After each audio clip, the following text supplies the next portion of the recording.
Oh yeah. Oh gosh, I forgot about all that actually.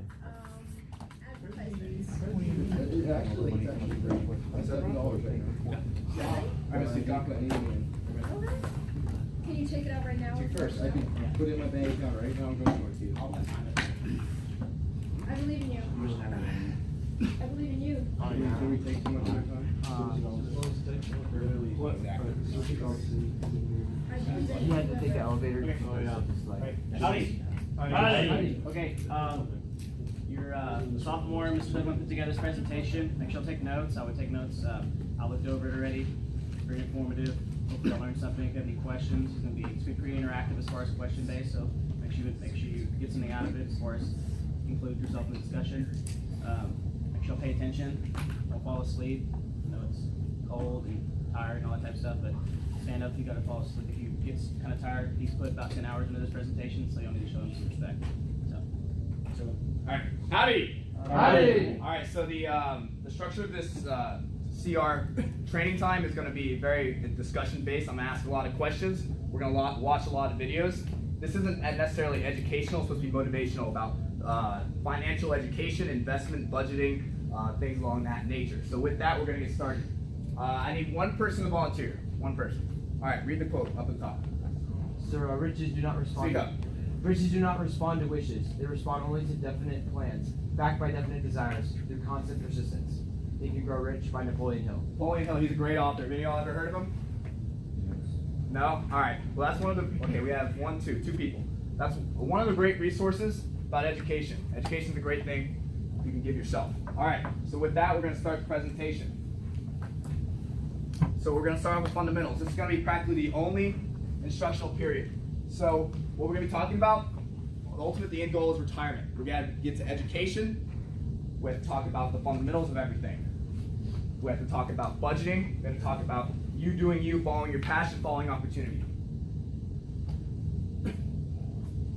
So let's get the basics out of the way. Investing, the art of making money into money. I wrote these definitions myself to make them extremely simple. Money creating money. Interest, how much money your money makes on top of your principal. Savings, putting money aside for later. If something bad happens, you have savings. If you want to invest more money, you have savings. Budgeting, knowing how to spend, invest, put aside money. Risk, the chance your money has of making or losing money. Entrepreneurship, you working for yourself, producing a product or a service that you enjoy. Retirement, being able to support yourself, no longer having to work, no longer having to make a living. And why do we really do this? Someone, I'm asking you why we really do this. Someone volunteer. What's the point of investing? Sir, if you have a family, to support them. Okay. Anything else? It's kind of like a financial longevity. You always have that like comfortable needs budget. Definitely. All right, I need a really simple answer. What's the point of investing? Everything revolves around money. We need money for everything.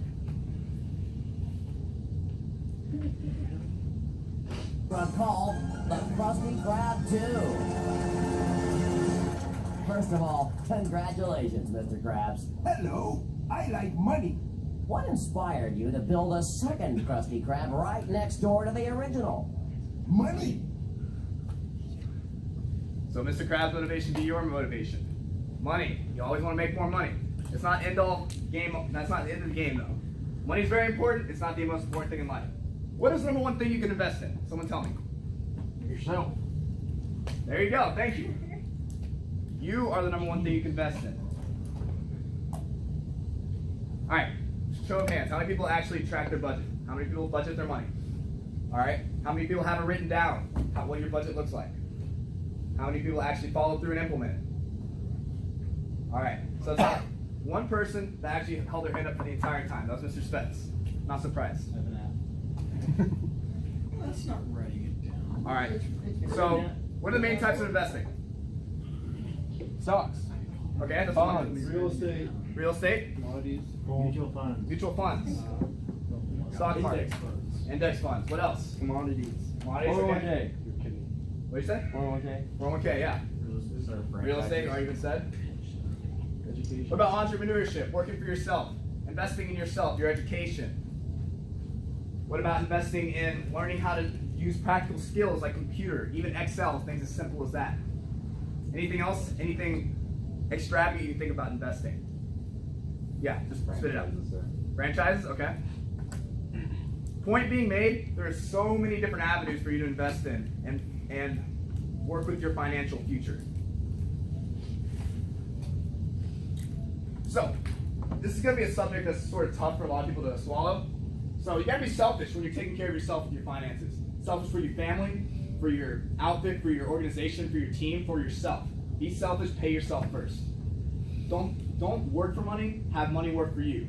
If you're trading your time for money, that's active income. The goal for all of this is to have passive income over a long period of time. Let's say we put aside $50,000, you're not having to earn that $50,000 with the interest on top of that afterwards. That is passive income. Yes, Mr. Lawyer. Can you give an example of how you make money work for you? Make money, okay. Like I just said, you put $50,000 or some sort in the stock market, and that money is sitting there making you more money. It's working for you. You're not actively having to do a job or do something to make that money. Very simple concept. A lot of people can understand that. Follow your passion or opportunity. This is a big debate. Follow your passion or follow the opportunity. We'll get into that later. And the money will come. Honestly, if you do what you love, if you do what makes sense, the money will come. If you think, this is how I think of the entire economy. The economy is a flow of money. It's not necessarily transactions going between people. Money will come your way. You just have to divert the flow into your direction. Oops, go back. And honestly, the moment you dread waking up to go to work in the morning, that's the moment you failed in life. If you don't enjoy what you do, if you don't enjoy your investments, you're not proud of what you do, it's a bad investment, it's a bad opportunity for you. So, what's going on in successful people's minds? Someone tell me. If you're successful, what's going on up here? Yeah, what's your next move? You raise your hand? No, sir. Okay. Nothing's ever good enough. Yeah, nothing's ever good enough. There's always something to improve on. Anything else? All right, so next we're going to watch a motivational video about success. You know, and so my job was to clean these 7 floors between Friday and Sunday. So every time I would go to the 7th floor was the CEO's office. So I would bust in like I was the CEO. I'm dreaming like I'm the CEO now. And who would have ever thought? I've been blessed. And here I am the CEO of my own company.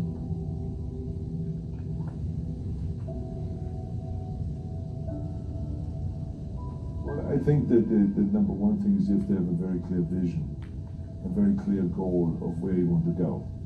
Because only then you will get there. You can have the best airplane or the best ship in the world, but if the captain doesn't know where to go, he will just drift around. If the pilot doesn't know where to go, he will just drift around with his plane. So I think the key thing is that we know where we're going, and that you're very passionate about that, and that you see it always in front of you, the goal. To thrive in whatever you do, please understand your terrain. Know what your target is. Don't guess it. Be as clued up as the next man, because that's your petrol. That's your fuel to get you moving. If you don't know where you're going, what your targets are, you're never going to get there. Period. The other thing that's important is that you got to shoot for the top. You got to go and really have big goals and think big, because then you're going to get big. Then you're going to go and achieve big things. That is the most important thing. You know, we don't achieve big things by accident. I have to tell each and every one of you that it doesn't matter how old you are, how young you are, your age, you can achieve anything that you set your mind to. And I always say, if I can do it, anyone can do it. If you think that you're going to go and accomplish something really special and be the best in anything in the world, and you think you can do it without working, you make a big mistake. Because no matter what I did, if it was in bodybuilding or in acting or if it was in the political arena, it always took a lot of work. And you got to put out, and you got to, sometimes make a lot of sacrifices and all this. If you're not willing to work hard, forget about it. I truly believe we are all equal as human beings. If we are obsessed with something and we truly pursue our passion with everything we have, regardless of anything else, if you are obsessed, work hard, put in the time, you will succeed. And that is a philosophy that I carry, my coaches carry. And to see LeBron James, who's like a mega superstar over here and a phenomenal athlete, share that belief is inspiring right back to me. It shows that we are thinking correct. You know, this is hard work. This is an obsession. Nothing can beat hard work.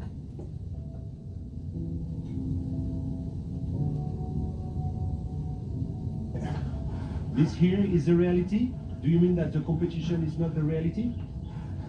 Listen, the work is behind the scenes. Competition is the easy part.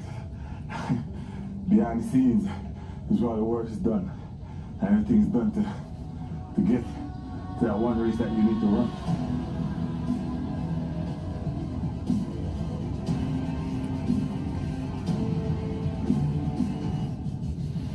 I always question myself in the best of times, even when I was world #1 for many weeks and months in a row. At certain times during the year I said, what can I improve? What do I need to change? Because if you don't do anything or you just do the same thing over and over again, you stay the same. And staying the same means going backwards because the other guys are working hard and improving. So I always need to find ways to improve my game as well.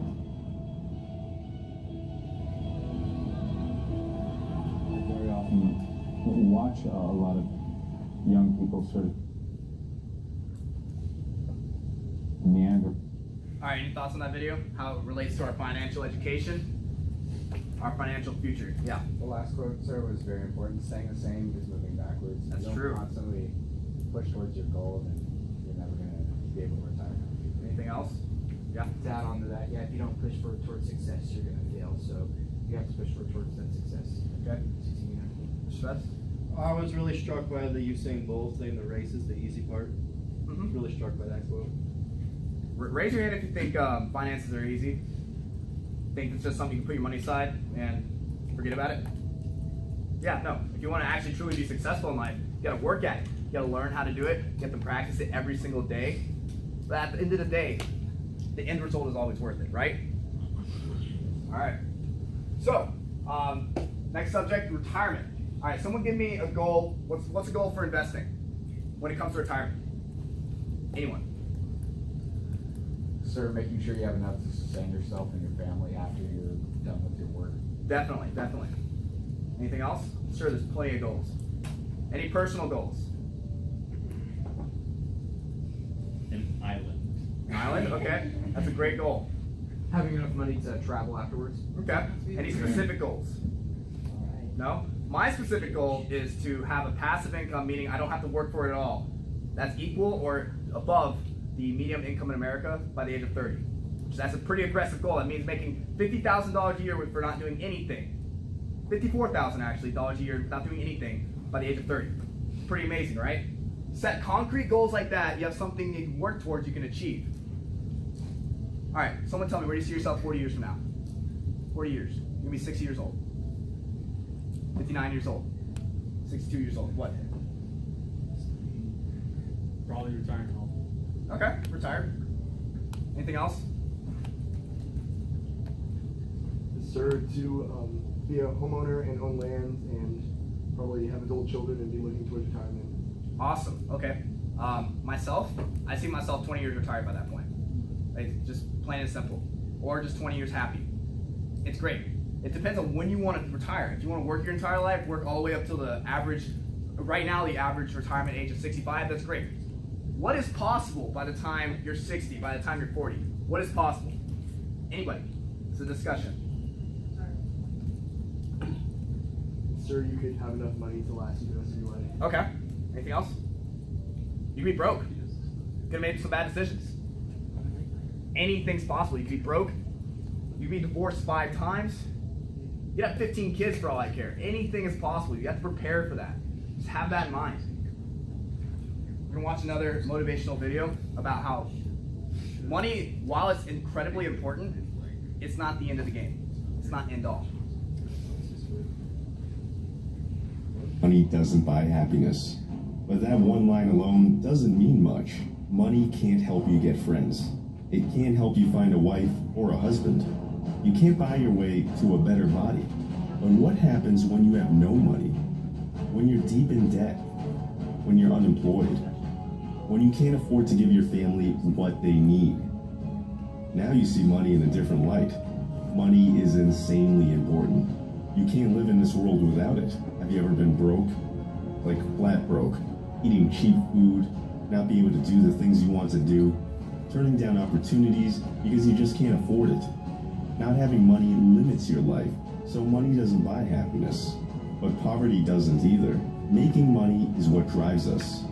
That's why we get up every day and go to our jobs. I don't like money. I like the things money can buy. Healthy food, entertainment, education, a home.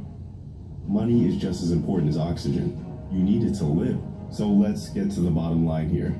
You need to work your ass off to make money. There's no way you can live like a slacker. If you're not working hard now, then what are you waiting for? Waiting until your energy runs out at 45 years old? Or waiting for when you retire? Wouldn't you rather hustle hard now while you're young and then have a nest egg built up for the future? And then you won't have to work so hard when you're older because you'll have the career and skills to get the job done. In my life, I've worked a lot.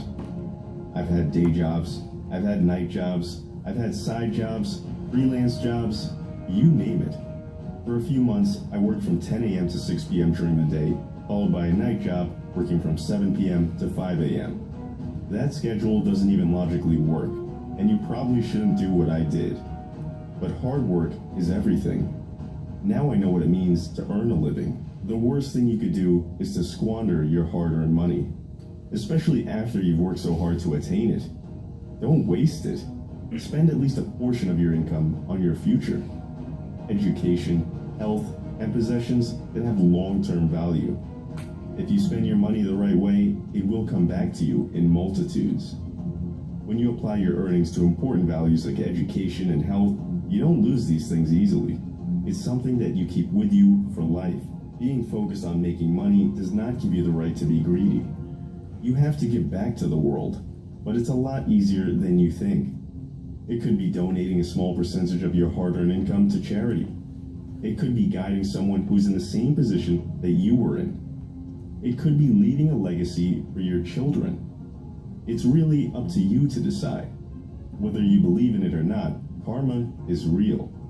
And now might not be the time to return the favor, but someday you will want to give back. So next time your friends or your coworkers tell you money doesn't buy happiness, you can tell them what it does buy. It buys you your essentials, your tools, and your future. Pay it forward. Share this inspiring video. All right. I want y'all to think about something right quick. Think about whoever supported you the most while you're growing up. Be your parent, a guardian, grandparents. Just imagine if they didn't have any money to support you. Imagine they were just gone from your life and you're there by yourself. Now think about that 5, 10 years from now, maybe 15 years from now when you all have your own children. What if you can't support them? What if you're 50, 60 years old, you have a wife, y'all been married maybe 20, 30, 40 years at this point, and you're broke. You can't support her. You can't support your husband. You can't support anyone. Just think about that. Think about the consequences of not investing your time, your money, your education, in financial literacy. So next we're going to talk about education. Huge part of financial literacy. All right, tell me, what different types of education are there? Yeah? Personal education. Personal, okay, that's very broad. It's fine though. Anything else? Yeah? Technical, yeah. Academic, yeah. Formal education. So learning a skill. Skill, yeah, definitely. Learning a skill, formal education, yeah. Trade school stuff. Trade school. There's, point being made, plenty of different education methods out there. Nothing, you can't go wrong with many of them. So how long must you learn before you're ready to invest? I'll tell you this, it's a trick question. So you keep learning as you're investing? Thank you, yes. You're always learning. I've been learning for maybe the last 4 years now. I'm by no means a financial expert. I'm working to get there. I hope to get there one day. You're never an expert in anything though. I've been working at this for 4 years, and I plan to keep working on it for the next 60, 70, 80 years, however long I live. How valuable is education to you?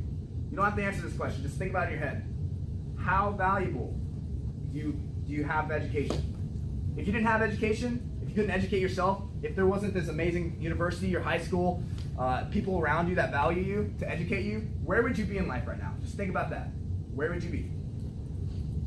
And where will you be if you don't have education in the future? All right, someone read that quote for me. Formal education will make you a living. Self-education will make you a fortune. That's true. All right, so we're gonna forego those questions for right now. What is a good benefit? What is the benefit of self-education as opposed to formal education? It sticks better. Very true. Ms. Holman? You need to learn about what you actually want to learn about. That's true. Scott Santa? Sometimes, like, just actually learn. Sometimes when you're in a classroom, you're not actually learning stuff that's going to help you in life. Okay. So sometimes it teaches you how to push through and benefit from some course that you have to push through. Definitely. You have to have some self-discipline. Sir, it's cheaper. Yes, it's much cheaper. That is true. Self-motivated. Self-motivated. There's always the concept of street smarts versus book smarts, and having street smarts with common sense and knowing what's actually going to be practical in life. There you go. Yeah. Point being made. My opinion, you might have a different opinion. However, self-education is so much more effective than formal education because you get to teach yourself what you want to learn, what skills you think are applicable in life. Don't get me wrong, formal education is extremely important. Self-education, also important. So what are the differences between formal and self-education? The benefits of both, consequences of both. Sir, formal education is centered to a group population. Self-education is you centering it on yourself. Yes, definitely. Yeah. Sir, on a career basis, formal education looks better. Okay, definitely. Okay. You ever thought about formal education is a lot more extensive. Self-education, you learn what you want to learn, right? You go in there, you figure out what you need to learn, and you learn it. Very effective. However, sometimes there's things you come across, you don't know it, and you have to go teach yourself it right quick. Formal education, you get all that out of the way in the front, in the beginning. So which one would you prefer, and why? There's no wrong answer. Why would you prefer one or the other? I prefer self-education because of what Mr. Barclay said, that self-motivation. It's just easier for me to educate myself and learn about stuff that I really actually appreciate, really enjoy. Definitely. I think personally that you can do both. I think because if you were to have to make a decision between formal and self-education, I think you'd be crazy to do self-education because look at the amount of people in the world that are successful and that have done self-education. Yeah, it's maybe like 1%. Okay, and you look at everybody else has formal education in the workforce. But you can definitely do both. Very valid point, yes. I think it's just depending on what you want to do. I mean, if you look at like the most successful people in the world, a lot of them are like college dropouts and stuff. So, I mean, it's what your risk you're willing to take and what life you want to choose. Okay, definitely, yeah. You can always choose to be self-educated while doing formal education because you're the one that chooses your degree. You're the one that chooses the classes you take. So you're dedicating your own time and effort and money whenever coming to a formal education. All right, raise your hand if you have a hobby. Play a sport. Keep it up, keep it up. That's self-education. All right, put it down. When you go out there, okay, who plays tennis? It's you and you and you. All right, when you go out there, you have a coach, right? Yes, sir. Yes, sir. Yes, sir. All right, you also learn on your own, right? Yes, sir. It's a mix of formal and self-education. See, there's a healthy balance between there. If you have a hobby, you're here at school learning your formal education, getting what you need to get out of the way. When you have your free time, you work on your hobby. I guarantee you, whatever the hobby is, it's self-education. What's your hobby?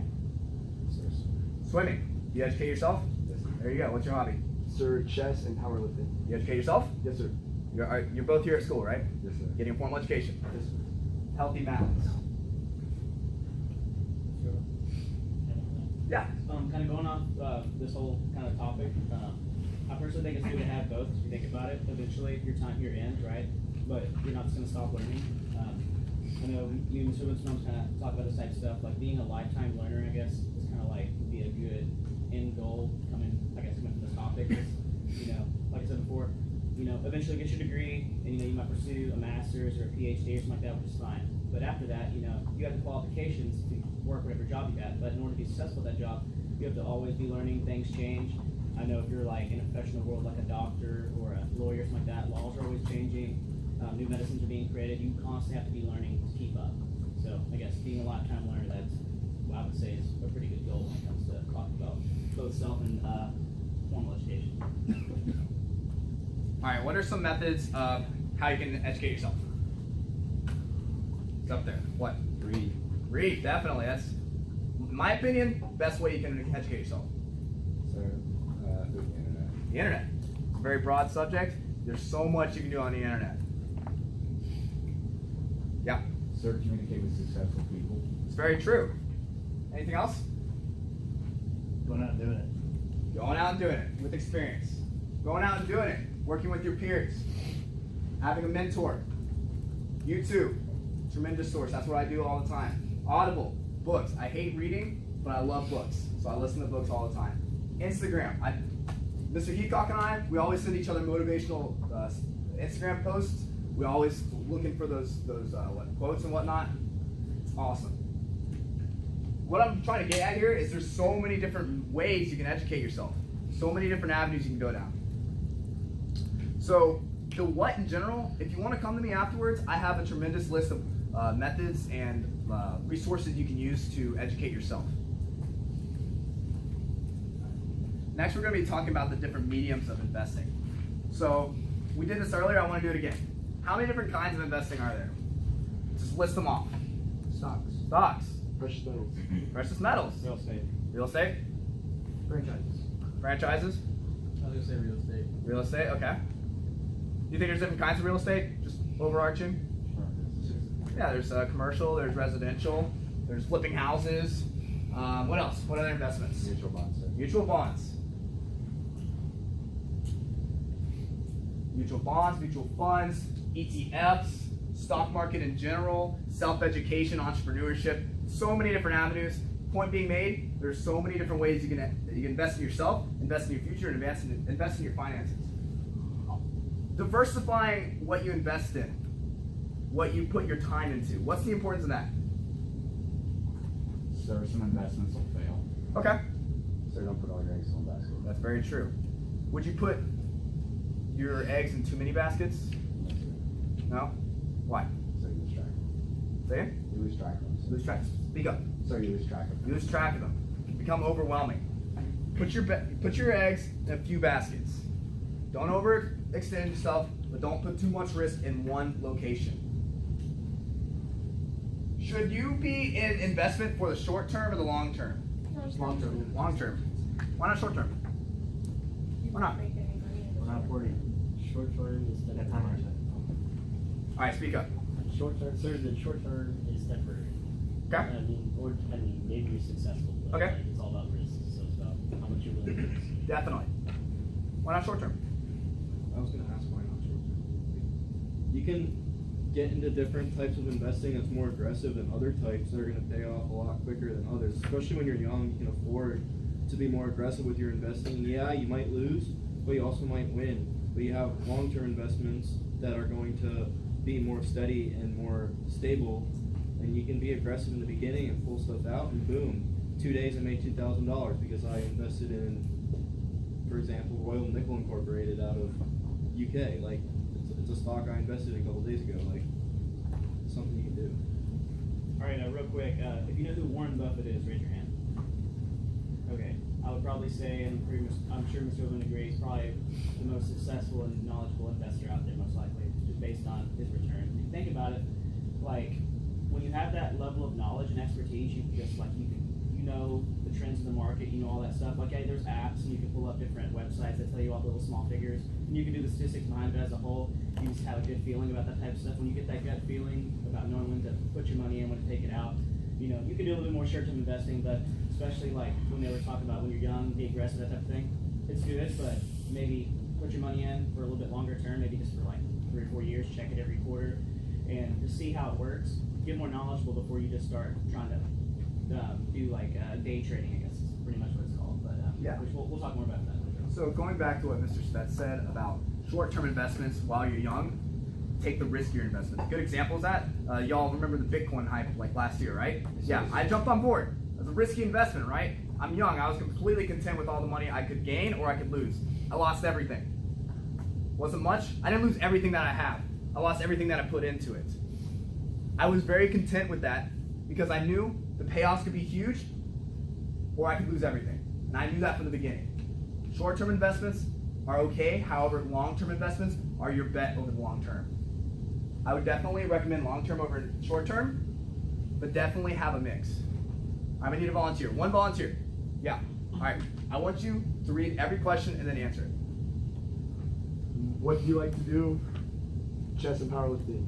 Can you monetize it? No, I'm not good enough. Can you replicate it? Nope. Can you monetize it? You don't have to be skilled at it to monetize. Is it yes or no question? Yes. All right. Yes, sir. There is a correct answer to that. Can you replicate it? Sir, can you explain that one? Can you repeat the results over time? If you monetize it, will you be able to keep monetizing it? Yes, sir. Okay. Will it make you money? Yes, sir. Will it make you happy? Yes, sir. Should you only concentrate in what you're good at? No, sir, because you can learn new skills. Okay, give me another volunteer. Oh, for this? Yeah. What do you want to do? Social media, can you monetize it? Yes. Can you replicate it? Yes. Will it make you money? Already is. Will it make you happy? Maybe. Should you only concentrate on what you're good at? Definitely not. All right, one more. No? All right, I'll do it. What do you like to do? Obviously, I like this kind of stuff. So, investments. Can you monetize it?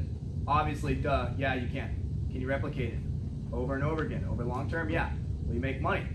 Most likely, yes. Will you be happy? I'm completely content with all the decisions I made so far, and I've been happy? Yes. Should you only concentrate on what you're good at? No. No, you shouldn't.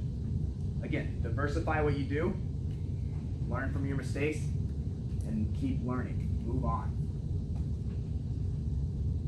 Again, it's stocks, real estate, small business, entrepreneurship, taxes, insurance. Someone tell me, why are taxes a good investment? It's just thought for food for thought. Yeah. There's always going to be taxes around the union. Yeah. Anybody think you can? Oh yeah. Well, if you don't do your taxes, you could end up paying a lot more. So. Okay. Do you think you work around taxes? Think if you invest your time, you could figure out a way how to pay less? Yeah, definitely. Do you think the 1% pay their fair share of tax? Okay. They actually pay a lot lower taxes. They do. This is going to go on a little tangent here. They go through, most of them go through LLCs, which is limited liability companies, or C corporations, which means that all of their finances go through an imaginary entity, a fake entity. They use tax advantages. They invest their time and their resources to pay less taxes. What they can do with that money is they can pay their employees more. They can pay themselves more.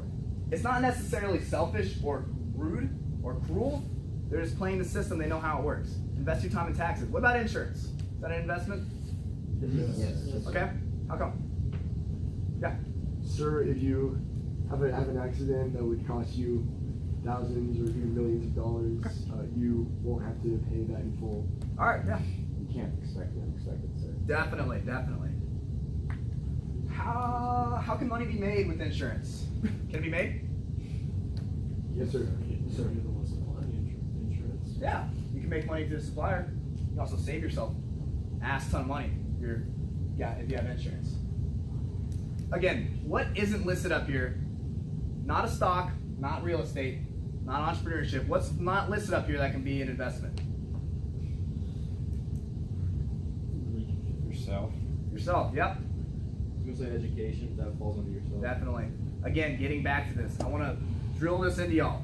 So many different avenues of investments, so many different avenues of financial education. Just work on it and figure out what works best for you. Next up. So we're about to watch a video about Warren Buffett. The points being made in this video are exclusively about stocks. However, they can be much applicable to every different types of insurance, or as you were, investing. In my opinion, long-term trumps the short-term tremendously. Day trading success rate is only about 4.5%. This was from Vantage Point Trading, a very popular website. Over a 6-year period, they curated 300 investors, and they found that only 4.5% of them that did day trading even broke even or got even a little bit ahead. Not many of them at all actually made significant money. So we're gonna watch this video about Warren Buffett, very inspirational man. Buffett, one of the most successful investors of all times, with an estimated net worth of over $80 billion to this date, has shared his methods for investing. Having bought his first stock at 11 years of age and having $53,000 to his name at 17, he sure knows a thing or two about this market. And even though he spent a lifetime developing his skills, he's now shared some very straightforward advice about investing that anyone can take advantage of. So in this video, I'll show you how you can invest your money safely and become filthy rich. Warren Buffett's first rule is to simply think long-term over short-term. He might be going overboard with this concept, and he is truly embracing it around his entire life. He still lives in the same house he bought in 1958 and is also working at the very same desk since 50 years back. He doesn't use a computer, but traditional pen and paper. Why Google when you can just use an outdated encyclopedia book and spend 40 minutes maybe finding what you look for, right? When it comes to computers, he's only sent one email in his life, and I'll tell you who at the end of this video. Ah, fuck it, there you go. It was sent to Jeff Reeks of Microsoft. Jeff Reeks? Who is that, you might ask? Yeah, I have no idea either. And Warren Buffett is still rocking the good old Nokia phone, and to be fair, that thing lasts longer than the 4 iPhones I've had in my life. And he's been quoted saying he doesn't throw anything away until he's had it for at least 20 to 25 years.